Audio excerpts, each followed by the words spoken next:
It is 7 p.m. Local time in Cameroon. Ladies and gentlemen, thank you very much for joining us on Viewpoint on DBS Television. Talking today, we are having as guest with us here in the studio, Jerome. He has been there for a while and he is back again. He is a teacher, and Mangavenashus will accompany him in this debate. Good evening to you, Mr. Kuma. Thank you very much for coming. Good evening, madam. It's a pleasure to be on your show once more. It's a pleasure having you too. Mangavenashus, good evening. Good evening, Vanessa. Good evening to our viewers. Let us have the first part of the show, that is the yes or no question and answer.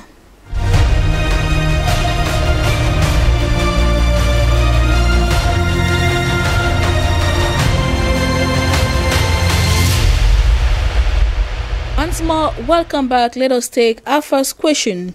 Are there reasons why Cameroonians lack the interest to participate in elections in Cameroon? I begin with you, Jerome. Yes. There are reasons. Mangavenashus? Yes, Vanessa, there are.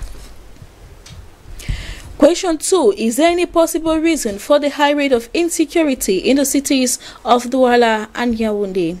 Mangavenashus? Yes, Vanessa. Jerome? Yes, as well. Yes, as well. And our last questions are prisons in Cameroon, correctional centers. Jerome? No. Mangavenashus? Yes, Vanessa. They are correctional centers. Coming up next, we are having the debate.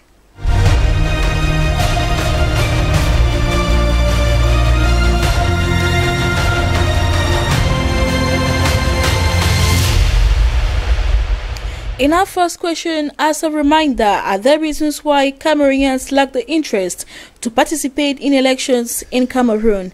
Jerome, you think that, yes, there are reasons why. Now, we know that the revision of the electoral registers are ongoing, and according to information, we are being told that there is this lack of interest. Voters are not coming to register, and political parties are not also showing up.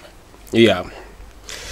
There are a lot of reasons that account for this lack of interest, lack of anxiety on the part of the local Cameroonians to participate in any elections process, be it registration, voting, proclamation, or even following up the procedures in elections in Cameroon. If we take back to history, since the launch of multi-party politics in Cameroon around the 1990s, we have been seeing one and the same politicians. I don't think that they are the best choices of the people. So I know of ministers who have been there, even though I'm talking of ministers, they are not elective positions as far as the Cameroon system is concerned, but they have been appointed by the supreme executive arm of government, who appoint them, that is the presidency. People are not interested in the electoral system. Why? Because of what? It is characterized by what? Frauds. It is characterized by what? There's no transparency. There's no transparency. We see the same people who are there no matter what. For example, what really actually baffles me about this issue is, if you go to the House of Assembly, we saw talk of democracy in Cameroon, you will see one political party having 100 and something seats, and the oppositions are there having just about 5, 2 or 10. It is really bad. It shows that there is no democracy, because in a democracy we compete, and there should only be a slight difference. People have been showing their interest, they have been voting, and they have discovered that their vote doesn't count. Why? Because the elections are always either manipulated at the highest supreme magistrature of Cameroon. For this reason, they believe and know that even if they vote or not, the people have already predetermined their decision and their candidate who will run the country according to their own system. This will make me to convince that we are not yet in a democracy in Cameroon, because since 1992, people voted, people went to the street, oh, SDF has won, this has happened, nothing changed. In 2018, the same thing happened. Professor Maurice Kamto, with all his intelligence, with all his knowledge in the system, brought out all the mistakes and put it in front of the people. And now the average Cameroonian is much more aware of what is happening with elections in Cameroon, and they are no longer willing and ready to go in, because Cameroon is becoming like a monarchy. Can you imagine, for how many years? More than 30 something years, one and the same person as president. What interest will you generate to vote? knowing that even if you vote or not, your vote has no use. It baffled me that in the northwest region of Cameroon and southwest region, where we had this political crisis, people were telling me that we voted for this political party, we voted for that one. That is what killed the interest of many people. And I don't think that in the next future, if the electoral codes is not thoroughly reformed and placed in a democratic setting like that of USA, United Kingdom, and the rest, people may no longer vote, knowing that Cameroon has gradually become a monarchy. A monarchy. Yes. Being ruled by one person. Thank you very much for your point of view, Kum Jerome. Mangavenashus, looking at his point, he talks of fraud, he talks of lack of transparency, and looking at the 2018 presidential election, where about 6 million Cameroonians stood in for the election, and according to the revision that is ongoing presently, they just said about 5,000 have increased on the like sitting in for elections. Actually, this slight increase. Meanwhile, talking of our population, we are over 25 million Cameroonians. Actually, this lack of interest is being translated, or we see it through this this kind of evidence that you are bringing out. We're talking about the issue of revising voters' registers. And the law on election in Cameroon says voters' registers are revised from the 1st of January to August 31st. Given that we had elections this year, the revision exercise began from April. And we are already in August. And by the end of this month, that's August 31st, voters' registers would have closed. And from every indication, the statistics we are giving, we have only 5,000 added. We go back to the 2018 presidential election. We are talking about presidential election, choosing a president for a country of close to 25 million Cameroonians. Only 6 million Cameroonians are choosing a president, which means he is a president of 6 million Cameroonians, because the rest of about 19 million Cameroonians, they have nothing to do. They did not participate in it. It makes no sense to them. And the reason we are asking is, why is it this way that we have this kind of high rate? We used to talk of election, lack of interest in election, and the figures are always small. But we're talking of close to 19 million of Cameroonians. They have no interest in voting. So the simple issue is, when you look at the system of governance in Cameroon, like Mr. Kum was saying, you discover that appointments in Cameroon are made like a kind of compensation. They compensate you on how you support the ruling regime, or they compensate your locality on how you support the ruling regime, in such a way that when politics is when elections are approaching, you discover that what we call the elite. And I think this is one of the terms that, if there was a way that we could kill the concept of this elite in Cameroon, maybe we are having a way forward into development, a way forward to social cohesion, a way forward to peace, a way forward to transparency, to democracy, actually. Because these people, we call them elite. When elections are coming, we hear them in the various villages. They go back there. You see the way the system in place does it. You are elites from your locality. You are they appoint with an elite who would be a campaign manager, and you go back to your village to campaign. So when you go back to your village, you speak in the dialect, and you know what they tell them? If we don't vote, they will take it from us. Take what? The post that the elite has. So you discover that these elites are going back into our villages for their own interest, not for the interest of the masses. Because once you are no longer a minister, once you are no longer a director, once you are no longer a secretary, once you are no longer this or that, you are the one. Because once they appoint you, once they appoint me from my village, it is me, it is not my villagers have nothing to do. And once that part, the elections are over, the elites go back to Yaoundé.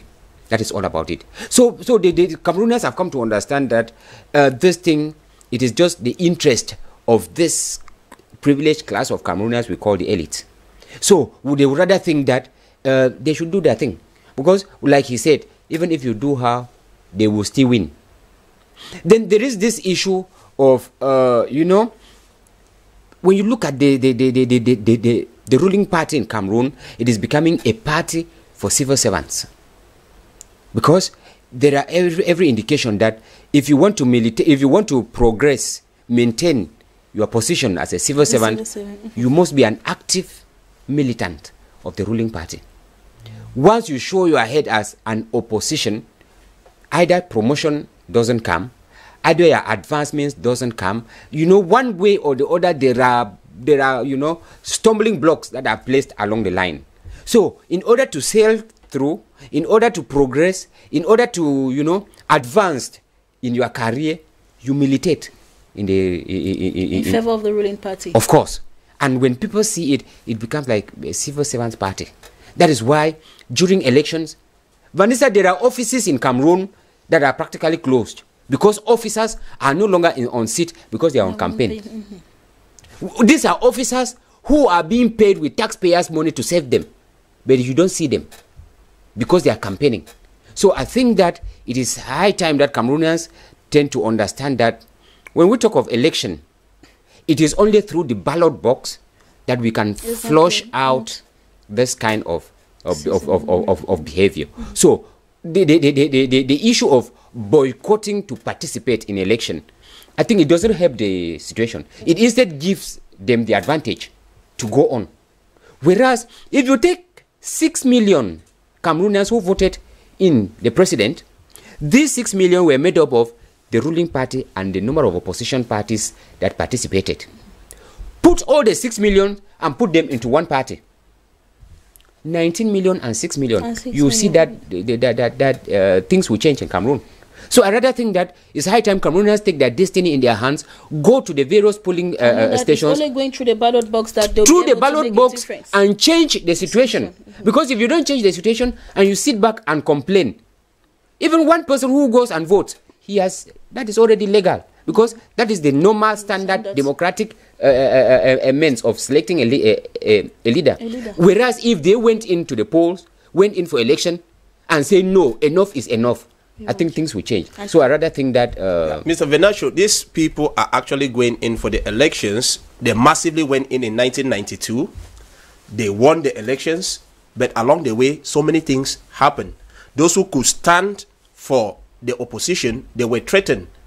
We are going to impose higher taxes, and I quite remember that many big business tycoons relocated from Cameroon to Gabon, Mali, and Senegal. The main thing is that the electoral code should be reformed. It should be made clear, free of corruption, free of any malpractice, and people will vote. The people are afraid to vote because if they vote, nothing will change. Nothing will change. They have been voting, not that they have not been voting. 1992, if you look at the percentage. Mr. Kum, when you look at what happened in 1992, they say it is that elections happened, that there were malpractices. The proof were not there as such. But then whatever happened, even if you look at in advanced democracies like the United States, advanced democracies like Britain, they will still tell you that there were malpractices, electoral malpractices. They still exist. But that does not give way. You see, when they tell you that you can, that you should go ahead and boycott voting because you think that once you vote, it doesn't count.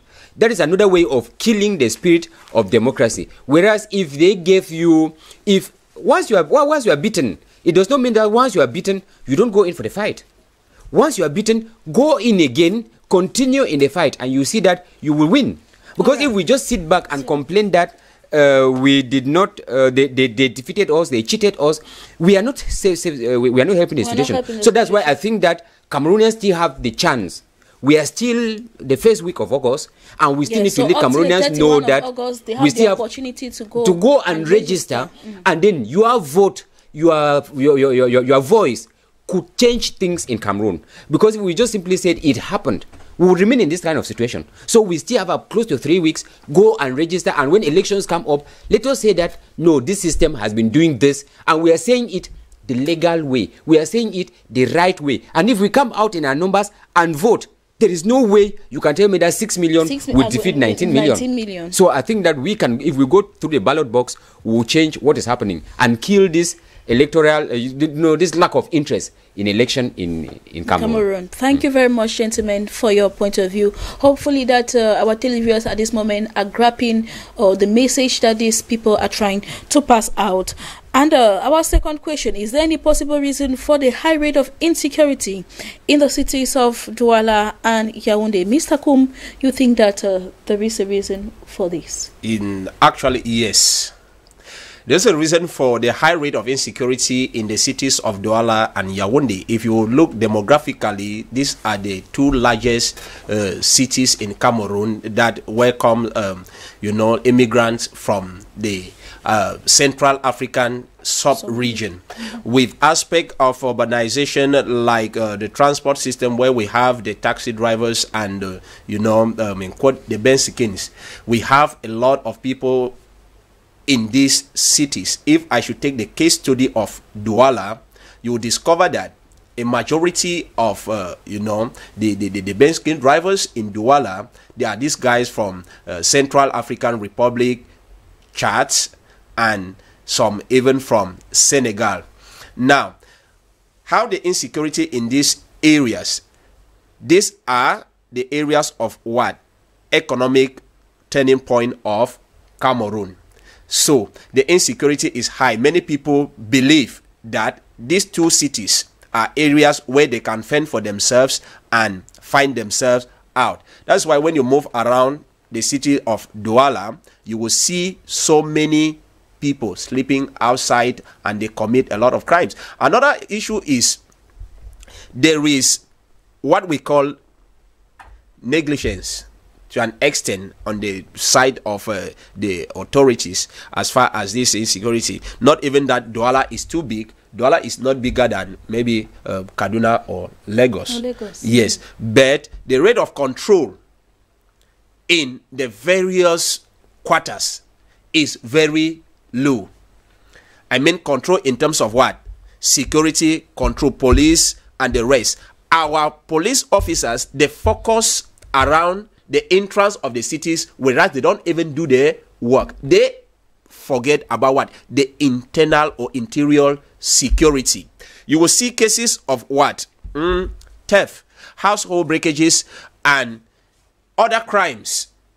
They almost go free. Why? Because these thieves and criminals, they are very accustomed to the forces of law and order. It is very common for you to catch a thief in the town of Douala today, sent to prison.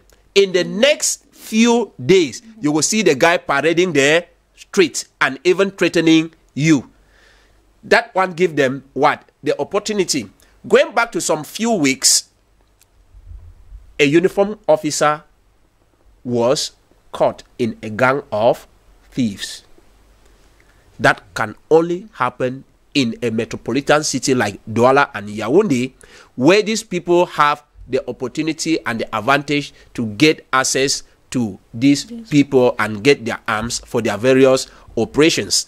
That is why we're calling on the authority to step up the rate of security, not only to base their control, identity cards and other documents at the entrance. It is very important, but the security of the citizen, their properties and their belonging is very, very important. They should take it into consideration by deploying people. They should not always wait.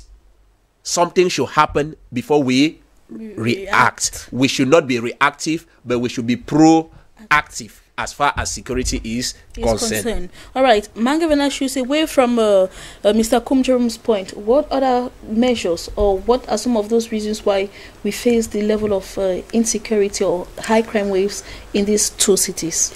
Vanessa, this is just one of the outcome of the crisis that Cameroon has been going through. We are talking of the crisis in the northwest and southwest region. We are talking of the crisis in the northern part, yes, especially in the far north region.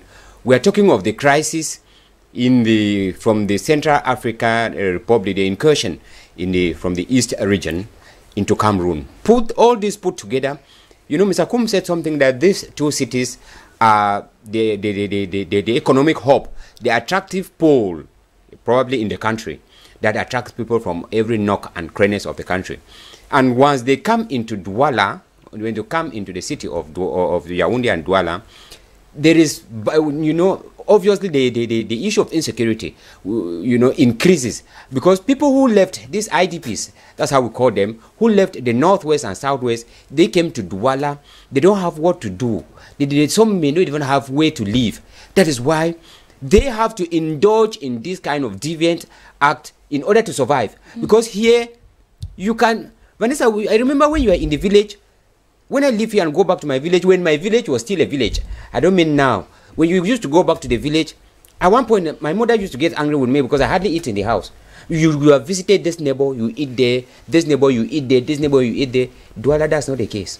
There's no free lunch. There's no free lunch. Yes, there's no free lunch in Douala. No free accommodation. No free accommodation. So all these put together with the high rate of, with the high standard of living, you see that those of them who come in, they don't have how, they need to survive. So we need to suffer from this. We are talking of those who also left the far north and came down to this other place. It is the same thing. They need to survive as well. Now, the refugees who left Central Africa came into Cameroon.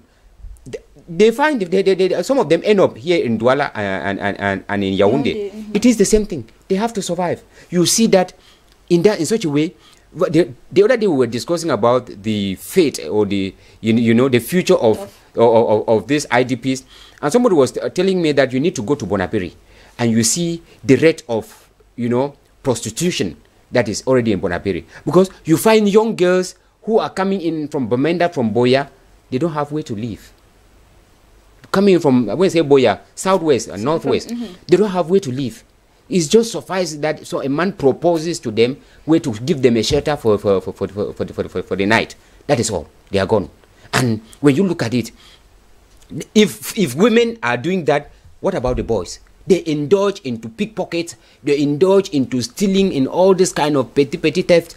And actually, the security of the city is completely at risk. Mr. Kum was talking. So what can be done? Actually, what can be done is, if Vanessa, you start solving a situation from the cause. What is the cause of this high rate of insecurity? We are identifying the crisis that we have.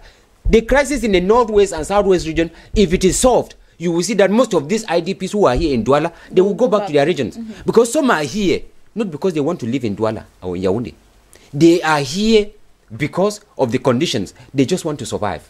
That is why they are running away from the crisis. That's why we call them the internally displaced. That's why they are here. I remember the other day we were talking about the same high rate of insecurity in Yaoundé, and when it happened, mostly the Anglophone neighborhoods, a number of raids were carried out from there, especially with the explosions that we had of recent in Yaoundé. Mostly the Anglophone regions were, were being searched. Houses were searched, and some people were taken, were arrested. Yes, and most of them are these IDPs. And every day the security was right, because most of them, they are those who indulge into this act. And I think that it is the crisis. If we want to reduce, we need to, when we were in school, they used to tell us about this rural exodus, mass movement from the rural regions to the urban areas. And one of the consequences of rural exodus was high rate of insecurity. So, in order to tackle rural exodus, we need to create conducive, facilities, conducive, conditions of living at the rural areas, so that the youths should remain in their villages, so that everybody should not think that we need to come to Douala to survive. We need to come to Yaoundé to survive. You can also know that in my village, I can do this and I can do this. The facilities that we have, if we have them in the villages, I bet you many people are living here not because they love the city of Douala. All right, Mr. Kumchiram, like it is been some of them, most of the youth even migrate because they think that all the juicy jobs are in the cities. Because the villages, the rural areas are empty, they are dry. So they need to come here in order to progress. Yes, what you're saying, Mr. Venatio, is absolutely correct, but I would differ in that high rate of insecurity here is mostly perpetuated by some of these foreigners. This guy who have run away from the world in Central African Republic.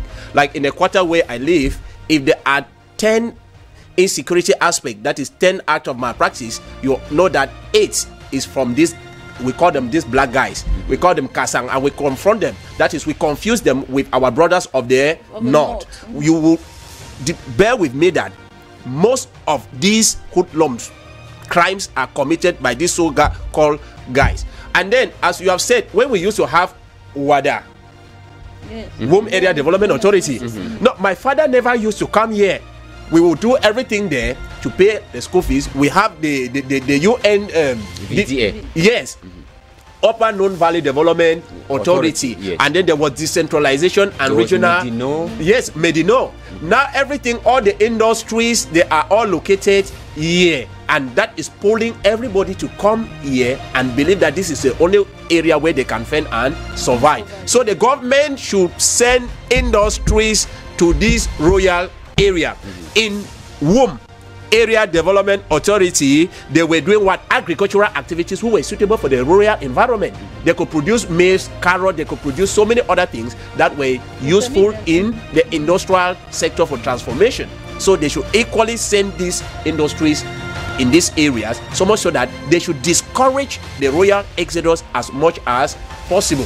All right, Manga Vanessa shows your own concluding word. Actually, Vanessa, that's why I was thinking that when the government came out with this reconstruction and development project for the northwest and southwest region, I was saying that maybe in this way we may soften the crisis, and it would curb the rate of influx, the rate of, because Vanessa, besides creating insecurity in the cities of Douala and Yaoundé, it creates misery. You really see how Cameroonians are suffering in their own country, and I think that it is high time we need to to encourage that this process of reconstruction and development of the northwest and southwest region should be accelerated. There was something again in the news last time that people in the far north region are also asking for the reconstruction of their area, given the impact of Boko Haram. I think that such projects should also take place there, because we have IDPs also from the north who are living here, and once we do that, I think that we would reduce this and the population of these two cities, and I think by so doing we would equally reduce the rate of insecurity in these two cities, Vanessa. All right, thank you very much. Our third question has been left out due to time constraints. So, Jerome, will it be possible to have you tomorrow so that we conclude with the program of today? Hopefully. But then, you tell us, as a teacher, how are activities ongoing now presently in your school? Activities in my school now, we are doing what we call the paperwork and then online conferences in order to better prepare for the next academic year, and in fact give bravo and kudos to the administration of Marif Schools of Cameroon for what they are actually doing. And also to tell you that we had 100% in the government common entrance exam, and the GCE O levels and A levels, which are beginning today, we are equally hoping for another 100%. All right, wishing your school the best anyway, and thank you very much for coming. The pleasure is mine. And the pleasure is ours, ladies and gentlemen. Thank you very much for being part of us, for sacrificing your time to listen to this debate and watch it, of course. I hope that you have been informed and educated. Go to the electoral list and, of course, register to make a change in Cameroon. Until we come your way again, do take care and have a blessed night. Goodbye.